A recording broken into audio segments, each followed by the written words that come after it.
சித்ரா அம்மா என தமிழ் குழந்தைகளால் செல்லமாக அழைக்கப்படுபவர்தான் பாடகி சித்ரா. எத்தனையோ பெண் பாடகிகள் இருந்தாலும் பாடகி சித்ராவிற்கு என்றும் தனி இடம் உண்டு.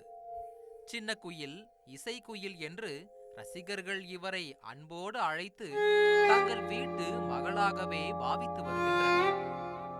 தமிழ் மட்டுமின்றி மலையாளம், தெலுங்கு, கன்னடம், ஹிந்தி ஆகிய மொழிகளில் கடந்த 35 வருடங்களாக பல சூப்பர் ஹிட் பாடல்களை பாடி ரசிகர்களை மகிழ்வித்து வரும் சித்ராவிற்கு தனது அன்பு மகளை பறிகொடுத்த மறையாத காயம் நீங்கா வடுவாக இருக்கிறது. மகளின் நினைவு நாளில் பாடகி சித்ரா உருக்கமான பதிவு ஒன்றை பகிர்ந்துள்ளார். 1988ஆம் ஆண்டு விஜயசங்கர் என்பவரை திருமணம் செய்து கொண்டார் பாடகி சித்ரா. இந்த தம்பதிகளுக்கு பல ஆண்டுகள் குழந்தை இல்லாமல் இருந்த நிலையில் 14 வருடம் கழித்து 2002ஆம் ஆண்டு பெண் குழந்தை பிறந்தது. நந்தனா என பெயரிடப்பட்ட குழந்தைக்கு ஆட்டிசம் நோயால் பாதிக்கப்பட்டதால் சித்ரா அந்த குழந்தையை பாசம் காட்டி வளர்த்த நிலையில் 2011ஆம் ஆண்டு நந்தனா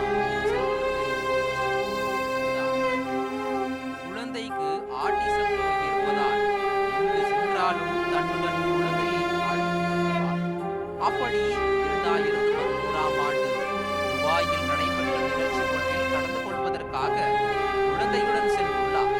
அங்கு மாறாத விதமாக நீச்சல் குளத்தில் தவறி விழுந்து சித்ராவின் மகள் நந்தனா உயிரிழந்தார். இந்த சம்பவம் சித்ராவின் வாழ்வில் பெரும் தாக்கத்தை ஏற்படுத்தியது. அதன்பின் பலரும் குழந்தை ஒன்றை தத்தெடுத்து வளர்க்கும்படி கூறினார்கள். ஆனால் வயது மூப்பு காரணமாக சித்ரா தத்தெடுக்க முன் வரவில்லை. ஒவ்வொரு ஆண்டும் மகள் நந்தனாவின் பிறந்தநாள் மற்றும் நினைவு நாளில் தனது அன்பு மகளுக்காக சில வரிகளை எழுதும் வழக்கம் கொண்டவர் பாடகி சித்ரா.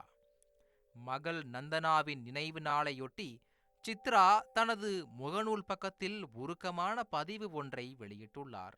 அதில், "உன்னை இனி என்னால் தொட முடியாது, உன் பேச்சை கேட்க முடியாது, உன்னை பார்க்க முடியாது. ஆனால் நீ என் இதயத்தில் இருப்பதால் உன்னை எப்போதும் உணர முடிகிறது. என் அன்பே, நாம் மீண்டும் ஒரு நாள் சந்திப்போம். உன்னை இழந்த வலி அளவிட முடியாது.